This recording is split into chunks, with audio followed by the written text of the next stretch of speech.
Uwian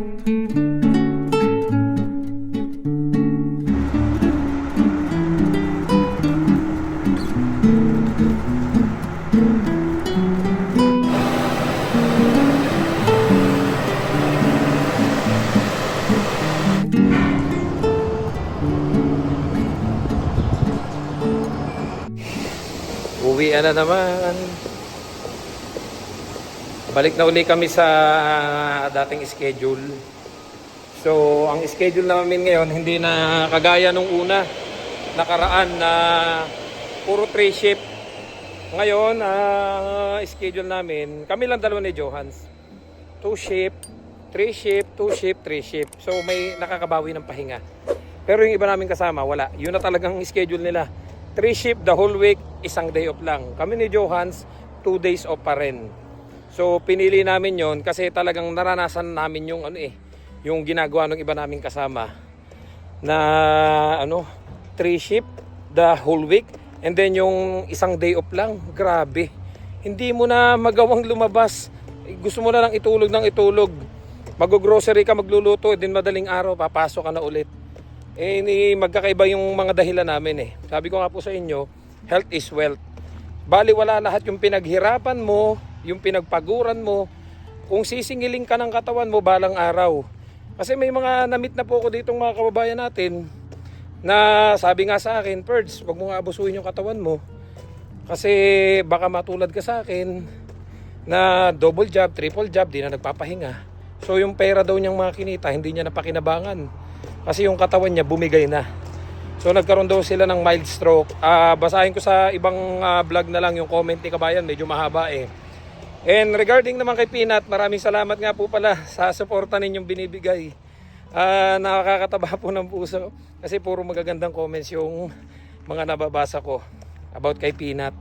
And maraming salamat po kay Ma'am Angela Bueno sa pagpapadala ng $50 na super thanks sa YouTube. Kasi sa YouTube po, para sa kaalaman ng lahat, pwede po kayong mag-send dyan ng gift, yun nga, yung super thanks, parang pera, ganun. Hindi ako masyado, kasi, may ilan-ilan naman na nag-send. Maraming salamat po pag natutuwa sila sa video yung napapanood nila. So, sabi ko kay Ma'am Angela Bueno, maraming salamat po, and gagastusin ko po yan para kay Peanut. Actually, kahapon, dinala ko na siya sa vet. Medyo malaki yung nagastos ko. Pumalo din ako ng, basta malaki din.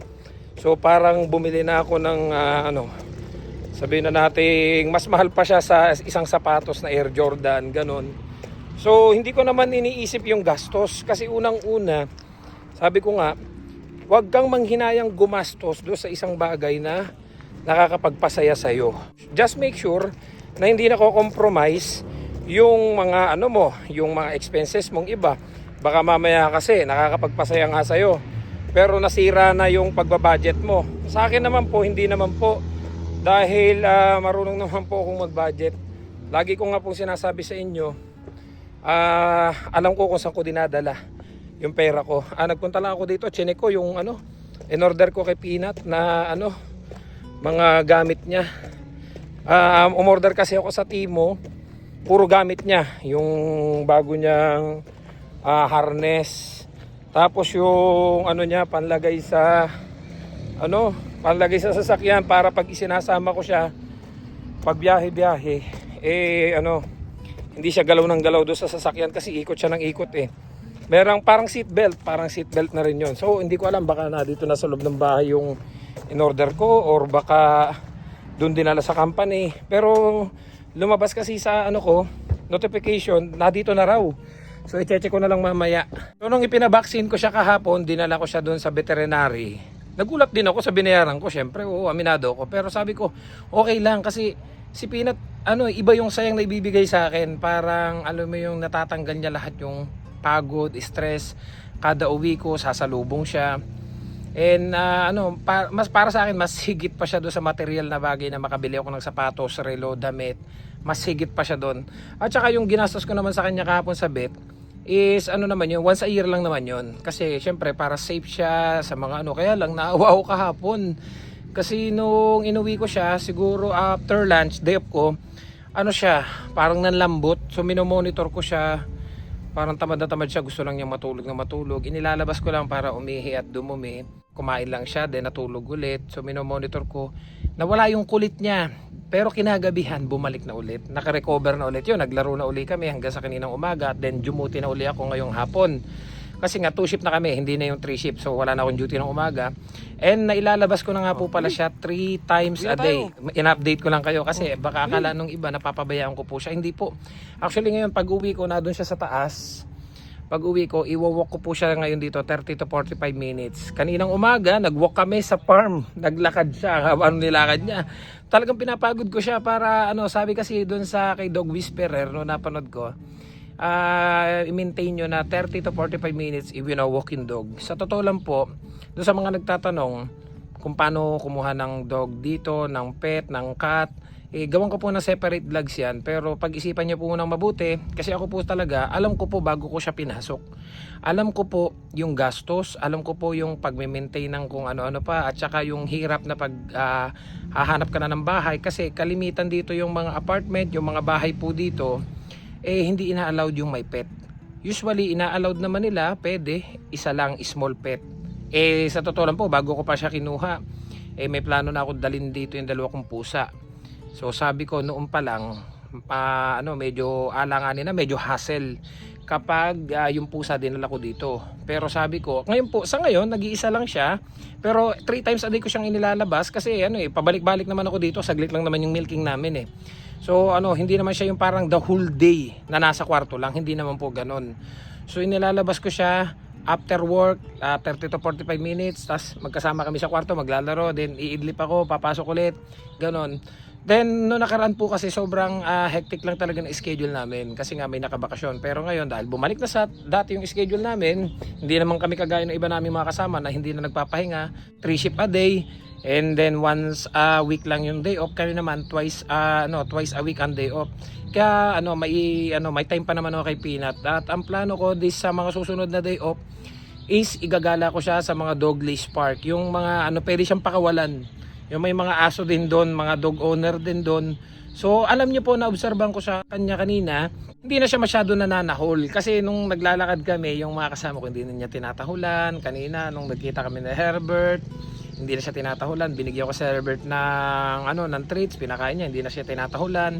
And then yung mga baka namin, hindi na tinatahulan. Ewan ko kasi malaking baka kanina yung inikutan niya Baka natatakot malaki. Pero yung maliliit, nilulusob pa rin niya. Pero hindi naman siguro yun. Yung pagtahol kasi, para sa akin, nung nabasa ko nga, hindi naman daw yun parang nangaaway. Kumbaga parang nakikipag-usap siya na parang nakikipaglaro. So nag-i-enjoy po ako sobra. Nawala yung mga isipin ko at praise God, maraming salamat po Lord. Nawala na yung mga isipin ko. Dumating na yung diploma ko, yung TOR ko, sa wakas nakuha ko na. Dumating yung mga pinadala ko, and then work permit ko approved na. So isa na lang talaga yung inaantay natin, alam niyo yan. So naniniwala naman ako kay Lord na ibibigay niya kung ano yung nararapat sa'yo. Sabi ko nga, be patient lang kasi alam niyo yung marami din, kung nag-aantay tayo, mas marami yung mas matagal yung application sa atin at mas marami yung mahirap at mabigat yung mga pinagdadaanan kesa sa atin. Nandito na nga. May egg pa kami. May libre pang egg. Salamat. May egg kaming libre. Ayan, dumating na. Iyota nyo, pakita ko sa inyo. Puro kay Peanut lahat itong in-order kong to. Tara, sa taas ko na bubuksan. Okay muna tayo at nag-aantay na yung aking alaga sa taas. Nak. Hey, nak, Peanut. How are you? Miss mo ko? Come here. Miss mo ko? Come here. Miss mo ko, nak? Come here. Baby. Miss mo ko? Miss mo ko, nak? Come here. Come here. Papa baby, anta mo. Papa, gusto niya yung ginaganan ko siya Yan Love you, anak. Ganda sa gusto niya yung inaano ko yung niya, belly niya. Gagala tayo, nak. Gagala tayo.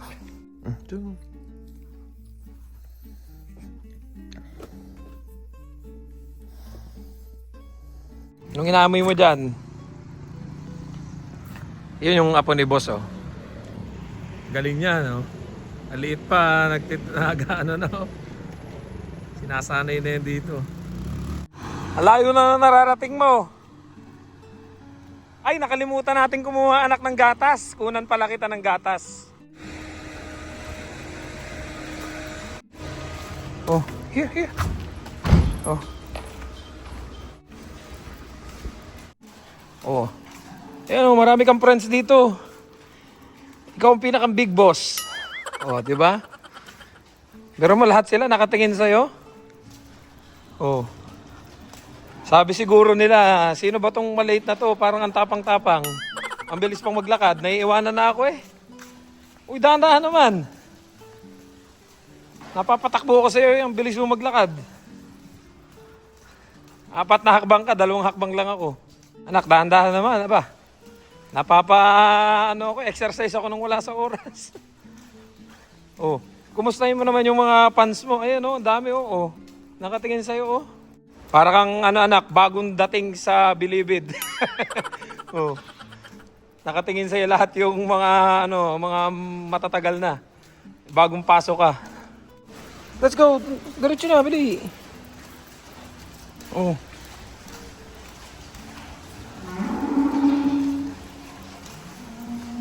Siguro na may sulit na yung lakad mo. Ang haba nung nalakad natin. Pag naglalakad nga ako dito, napapagod ako eh. Ikaw pa kaya. So, pabalik na uli kami. Pero mo yung habang yan, pinapalakad ko sa kanya yan kada pag uwi ko. Punta kami dito sa farm. And then, paglalakarin ko mula sa bahay hanggang dito sa farm. And then, itong habang yan. Yan yung lalakarin niya. Akong napapagod sa kanya. Ang sipag-sipag maglakad. Oh, tara na. Labas na. Dali. Dito. Dito na.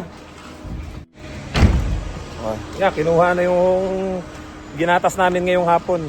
Pinick up na. Oh, balik na tayo ha. Tama na ang gala ha. Oh, here. Dito ang daan, dali. Oh, bili. Uwi na tayo. Oh, bili. Uy. Kakain pa ako. Hindi ka pa napapagod? Oh, let's go. Come here. Oh, alam na niya yung pauwi. Oh, tamo. Come here, Nat. Pinat.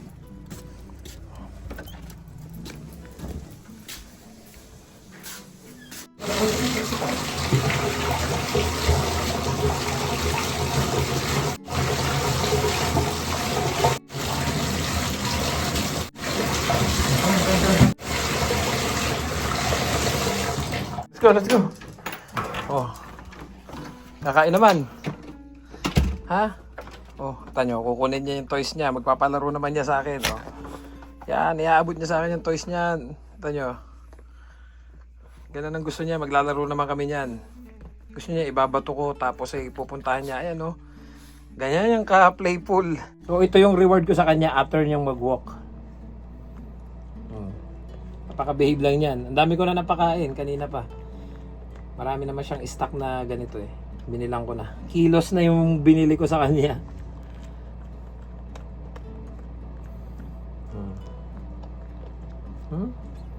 Napakabait naman ng aking anak. Bagong hugas ka ha. Kasi galing ka sa labas.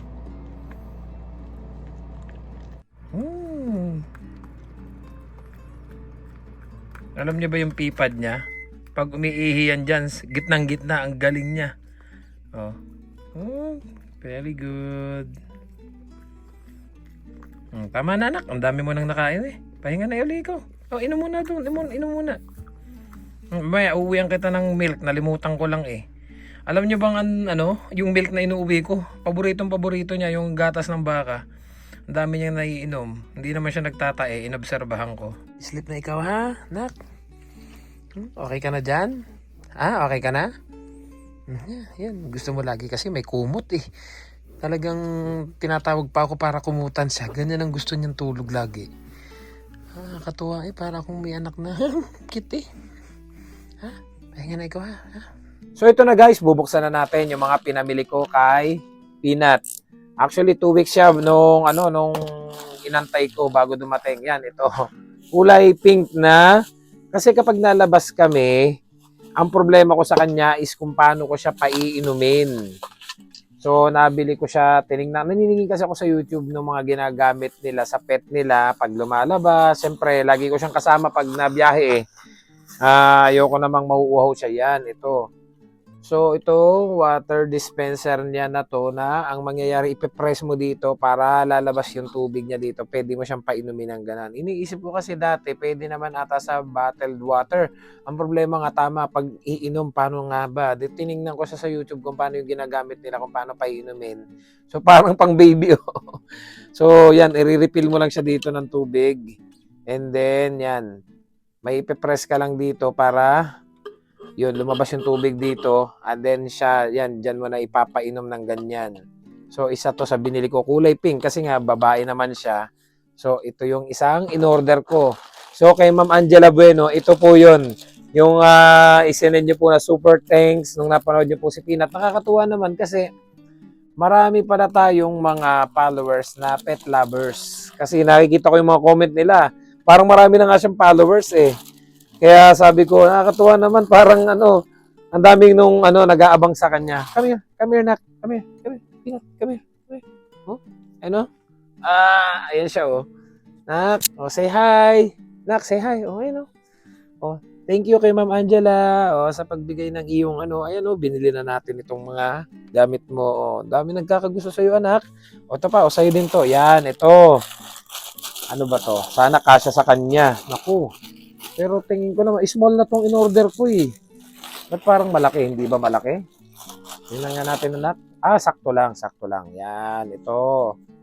Itong harness na to para sa kanya, adjustable naman to eh. So, i-adjust ko na lang. Para kapag bit-bit ko siya, yan, pwede dito. Kasi, yung small na small na pero parang malaki pa. Pero itatry ko mamaya. Kasi naman siya, adjustable pa naman. Siguro naman kasya, hindi ba malaki? Anak, small na nga itong in-order ko eh. Ba't parang malaki pa rin sa'yo?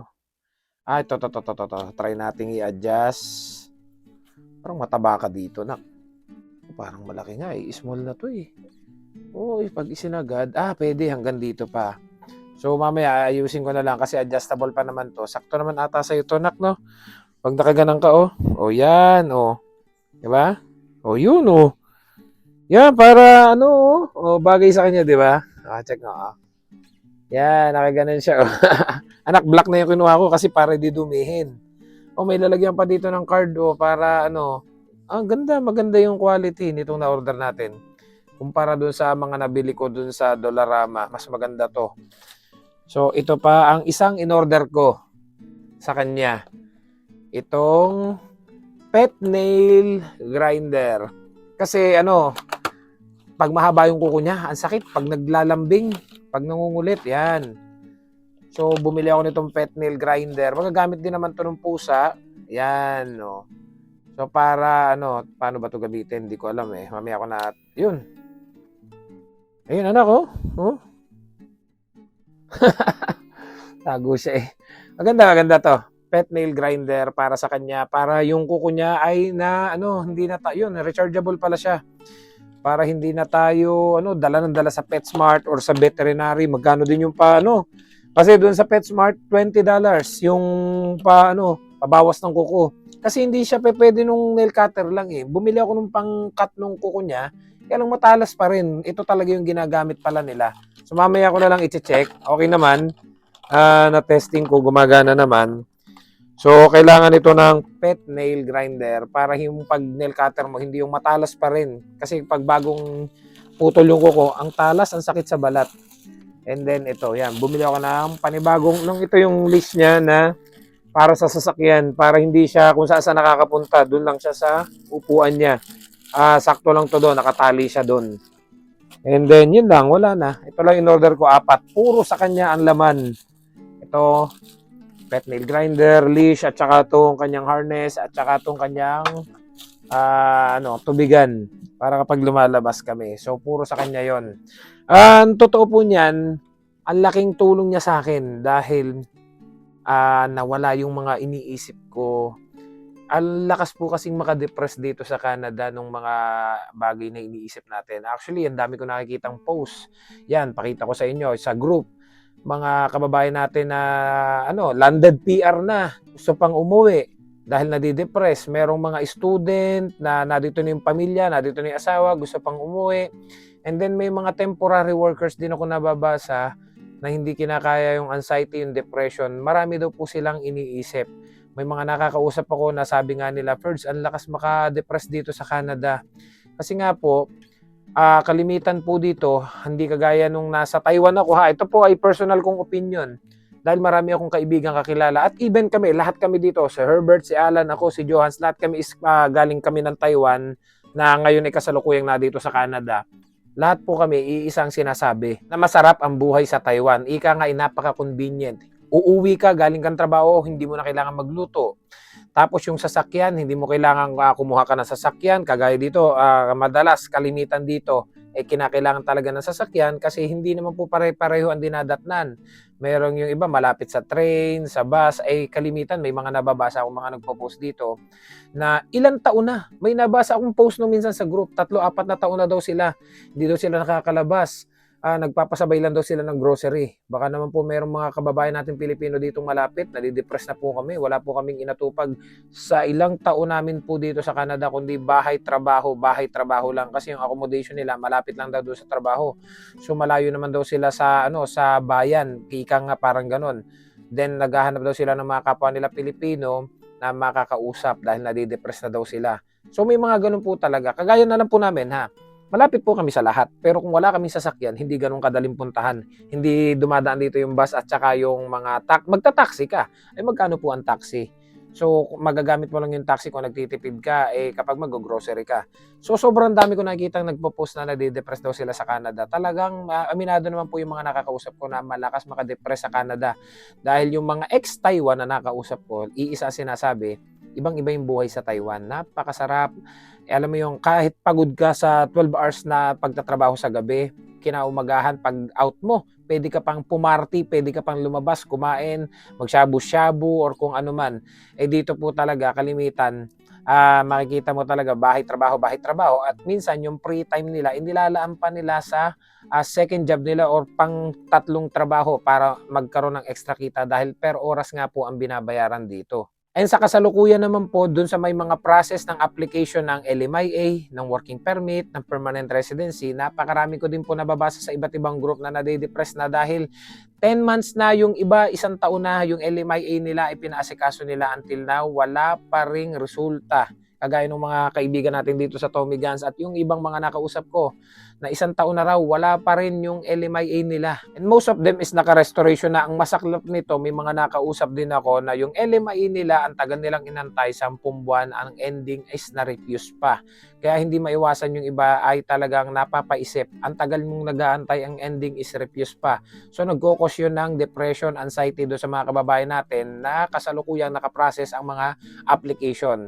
Kaya sa totoo lang, malaking tulong po talaga siya sa akin dahil hindi na ako masyado nag-iisip. Hinahayaan ko lang yung application na yan. Sabi ko kung ibibigay ni Lord, ibibigay na lang yan ni Lord. So ngayon, nag-enjoy lang ako kasama siya. Pagka-out ko sa work, yan, naglalaro kami. At hindi na rin ako masyado nakatutok sa social media dahil alam niyo naman sa social media, kalimitan na napapanood at nababasa natin dyan, yun yung bagay na nagpapasama lalo sa iniisip natin. Mga toxic na yung mga nakikita ko ngayon, kaguluhan sa Pilipinas, yung mga comments ng ibang mga kababayan natin sa kapwa natin Pilipino na parang hati-hati na. Yung mga kababayan natin, parang sabi ko, ano ba yung mga nangyayari sa Pilipinas? Parang ika nga, ay kapwa mo Pilipino, kalaban is kapwa Pilipino. So ayoko na nakakabasa ng mga ganon. Instead na ayusin natin yung bilang isang Pilipino tayo, yung nangyari, nagkawatak-watak na. So sabi ko, bahala na kayo magkagulo. Basta ako dito, magtatrabaho ako para sa pamilya ko and then enjoying ko yung buhay ko habang nagtatrabaho at nag-aantay ng ating application. So see you guys sa next vlog. Don't forget to subscribe, like, and share this video para kahit paano may idea kayo sa mga buhay namin dito sa Canada. Maraming salamat po ulit sa nagpadala ng super thanks para kay Peanut and makakasama na natin siya sa mga susunod pa nating vlog. I love you all. God bless. Bye-bye.